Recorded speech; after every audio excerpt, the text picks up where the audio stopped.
कधीच नाही चुकणार तुमचे फेवरेट टीव्ही शोज झी5 सोबत, तेही एकदम फ्री। एवढे शिकल्या सवरलेले आहेस तुम्ही, एवढे समंजस आहेसा, सगळ्या गोष्टी एवढ्या चांगल्या कळतात तुम्हाला। मग आपलीच फॅमिली, आपण समजून घेऊया की। हेच हेच हेच म्हणते मी। तुमचा प्रॉब्लेम काय माहिती अधिपती? तुमच्या फॅमिलीमध्ये ना तुम्ही सिलेक्टिव्ह लोकांना समजून घेता। म्हणजे ज्यांना समजून घ्यायचंय त्यांना नीट समजून घेता, पण ज्यांना समजून घ्यायचंच नाहीये त्यांना वाऱ्यावर सोडता। वाऱ्यावर नाही सोडलेला आम्ही तुम्हाला। तुमच्या वडिलांचं काय? तेही फॅमिलीच आहेत ना? अहो त्यासनी कशाला मध्ये घेताय आपल्या नवऱ्या बायकोच्या नात्यात? नवरा बायकोच्या नात्यामध्ये भुवनेश्वरी मॅडम आलेल्या चालतात? त्यामध्ये नाही आहेत। मग तुम्ही जो निर्णय मला घ्यायला सांगितला तो कुणामुळे? अहो निर्णय घ्यायला सांगितलं त्याशिवाय ते गुराळ थांबलं नसतं, भांडण थांबलं असतं काय? अच्छा, म्हणजे भांडण थांबायला हवं म्हणून तुम्ही तसं म्हटलात, म्हणून तुम्ही निर्णय घ्यायला सांगितला। मग सांगा मला, कसं थांबेल आपलं भांडण? कसं थांबेल म्हणजे काय जगबुडी आल्या होय? आमचं चुकलं, तुमचं चुकलं, जे झालं ते सोडून देऊया, पुढे जाऊया। आई साहेबांची माफी मागा, विषय संपून टाका।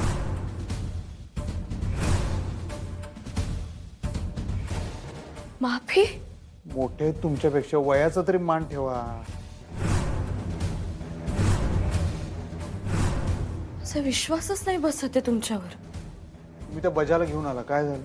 ते तो खोटं बोलत होता म्हणून? म्हणजे सिद्ध काही झालंच नाही ना। पण म्हणून त्या बरोबर आहेत असं होत नाही ना अधिपती? त्या चुकीच्या आहेत असं बी होत नाही ना। पण मग अहो तुमचा माझ्यावर विश्वास आहे ना? तुमच्यावर माझा विश्वास आहे म्हणून फक्त मी तुमच्या बाजूने नाही उभा राहू शकत। पण भुवनेश्वरी मॅडमच्या बाजूने उभे राहू शकता। त्यांच्या विरुद्ध काही सिद्ध झालंच नाही। मग माझ्या विरुद्ध झालंय का? सोडा आता ताणू नका मास्तरीबाई, आता बास अहो ताणू। अधिपती मी नाही ताळते, तुम्हाला कसं सांगू मी? तुम्हाला का कळत नाही अधिपती? हे सगळं भुवनेश्वरी मॅडमने केलेस। त्यांनी बाबांना आजारी ठेवलं, मला वेडी करण्याचा प्रयत्न केला, सगळं। तुम्ही तिढा सोडवायचा प्रयत्न करतोय, तुम्हाला कळत नाही का? तुम्ही तिढा वाढवताय। तिढा कसा सोडवायचा ना हे तुम्हाला नाही कळत अधिपती।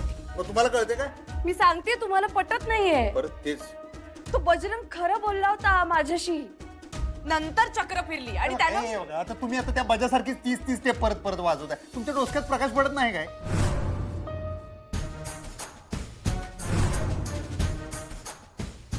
लग्न झालंय आपलं अधिपती, मी बायको आहे तुमची। तुमची बायको तुम्हाला सतत कानी कपाळी ओरडून सांगते तरीही तुम्हाला कळत नाहीये। का नाही कळत? आम्ही शिकलेलो नाही, अडाणी आम्ही। बघा आता कुठला विषय कुठे नेताय तुम्ही? काय म्हणणं काय आहे तुमचं? मी सांगितलंय की 10 वेळा सांगते अधिपती, भुवनेश्वरी मॅडम पासून तुम्हाला, मला, या घराला, बाबांना, सगळ्यांना धोका आहे। परत तेच तेच बोलून काय परिस्थिती बदलणार आहे का? मग त्यांना या घरात ठेवून परिस्थिती बदलणार आहे? अहो घरात ठेवून म्हणजे हे काय बोलतो तुम्ही? काय भाषा आहे? माझं डोसकं फिरतंय मास्तर, आता ग बसा। हा मग काय? मग डोकं फिरते तर काय करणार तुम्ही? मला घराबाहेर काढणार ना? काढा काढा अधिपती। तुम्हाला आता कळत नाहीये, पण काही दिवसांनंतर तुम्हाला कळेल की मी बरोबरच बोलत होते। मग पश्चाताप होईल तुम्हाला। तुम्हाला कळेल की माझी चूक नव्हती, तुमचा ब्रेन वॉश केलाय त्यांनी। झालं का तुमचं बोलून? पण कळलं नाहीच आहे तुम्हाला, नाहीच कळत आहे तुम्हाला, काहीच कळत नाहीये।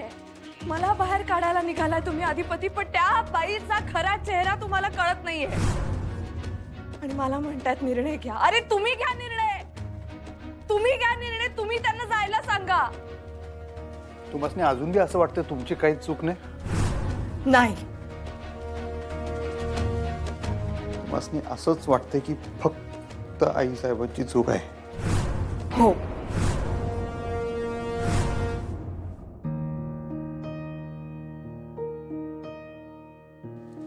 चहा घे। अधिपती आला घरी? वय आला। अरे रात्रभर बाहेर राहायची काय गरज होती? कुठे होता? कुठे तो? त्यो फॅक्टरीत होता। फॅक्टरीत? त्या बिचाऱ्या अक्षराला काय वाटलं असेल याची जराही काळजी नाही ना त्याला? पण फॅक्टरीत कशाला गेला होता?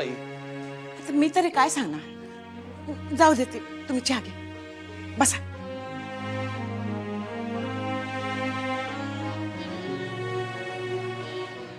अक्षरा? काय अजून? अक्षरा जायला नकोय आई। मला बी वाटतंय ती नग जाया। तुम्ही बोलता का एकदा तिच्याशी? बोलून बघा ना प्लीज। अहो ते आता नवरा बायको दोघं बोलत असतील ना व? अधिपती बोलत नसेल तिच्याशी, भांडत असेल भुवनेश्वरीची बाजू घेऊन. अहो नवरा बायको आहेत, भांडायचेच. जिथं प्रेम आहे ना व तिथं भांडण आलंच बघा. हे प्रेमाचं भांडण नाही, हे तुमच्या मुलीनं मुद्दाम लावलेलं भांडण आहे. असं कोणी भांडण लावू शकत नाही. आणि मी काय म्हणते, नका काळजी करू, देव आहे ना व, समजा ठीक होईल बघा. माझा देवावरचा विश्वास सुद्धा उडायला लागलाय आई. नका असं बोलू, जगात देव हाय. अहो तो समजा बघत असतो बघा. येळ आली का नाही समजा ठीक करेल बघा. त्या दोघांचं प्रेम खरं आहे ना व, मग त्यांना कोणी बी दूर करू शकत नाही.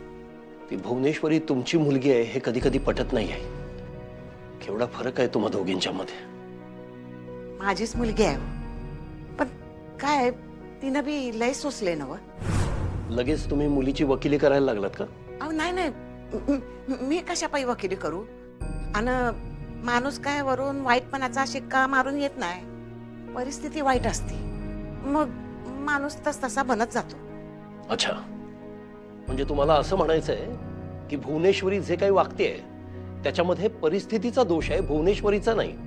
हा परिस्थितीचा आहे, थोडा तिच्या हट्टीपणाचं पण आहे. आई तुम्ही कधी बोलत का नाही भुवनेश्वरीशी? तुम्हाला काय वाटतं मी तिला समजावलं नसल? लय समजावलं, लय बोलले तिच्याशी. पण कसं आहे ना व, एकदा का पोरं मोठी झाली ना व, का आई बापाचं नाही ऐकत. नाही बदलू शकत आई बाप त्यासने. असं नाही आहे. तुम्ही नीट शब्दात बोला तिच्याशी, खडसावून बोला, तिला आरसा दाखवा. ती ब्याज जर या घरात राहणार असेल ना तर तिनं बदलायला हवं. आणि आई तुम्ही बोललं पाहिजे. आता तुम्ही अधिपतीशी बोलू शकता, तुम्ही त्याला बदलू शकता. तेच तिचं आहे.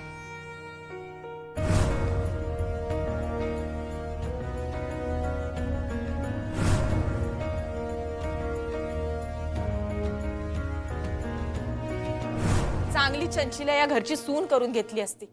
कुठल्या मुहूर्तावर ही अवदसा भेटली अधिपतीसनी कळून जाणे. अगं वाटोळ केलं का तिनं त्यांचं? आणि तिच्या अंगात एवढी मस्ती का ती तुला घराबाहेर काढायला सांगती? अगं ताई, मला चंचीनं समजा सांगितलं, तिनं तर सहनच नाही झालं ग. ती गेली तिच्या बापाकडे निघून. ताई तुला सांगते, कलियुग आहे बघ हे. तू या घरासाठी एवढं काय काय केलंस आणि तिनं तुझ्यावर कशी येळ आणली बघ. तास कर ग दुर्गे. आता नाही बस करायचं ताई. अगं तिनं तुझं लगीन मोडलं ना व, आता तू तिचं लगीन मोडल्याशिवाय गप्प राहू नगस ताई.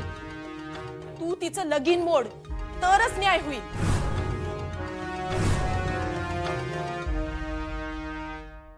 म्हणजे पुढे काय अधिपती? हा पुढे काय? मला असं वाटतं की माझं काही चुकलेलं नाही. माझी खात्री की सगळं भुवनेश्वरी मॅडमनी केलंय. पुढे काय? आता तुम्ही खरंच तुमचा काय तो निर्णय घ्या. म्हणजे तुम्ही खरंच मला जायला सांगताय? झी 5 ॲप डाउनलोड करा आणि पहा सर्व एपिसोड्स एकदम फ्री.